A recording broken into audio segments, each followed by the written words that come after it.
सलाम अलैकुम रहमतुल्लाहि नन په دې ویډیو کې زه تاسو ته ښیم چې سټیرنګ باندې تاسو لاسونو پوزیشن څه پکار دی 10x10 پکار دی که 9x15 پکار دی که 9x15 تاسو سټیرنګ نیولې او غټو موډونو کې gaړې ته وای نو دینه زیات لاس نه تويږي ټیک شو او دوره به غټ موډونه ته وسر وسه نشي ویلې نو ار موډ د پر ته په سټیرنګ باندې سلاسونه خوې او سټیرنګ بتوي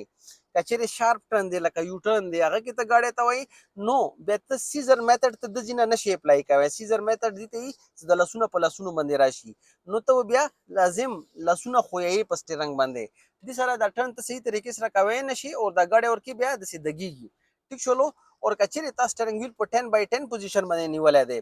اور غاټو موډونو کې ګاډي ته وای نو ګوره دا سټیرنګ ز دځي پرې تا وایشم او لاسونه ما اوسه پرې په سټیرنګ باندې دي ما سلایډ نه کړي نو دوره سټیرنګ کافي وي غاټ موډ ته پره ګاډي تاونه ده پره ټیک شولو اور کچېره ز شارپ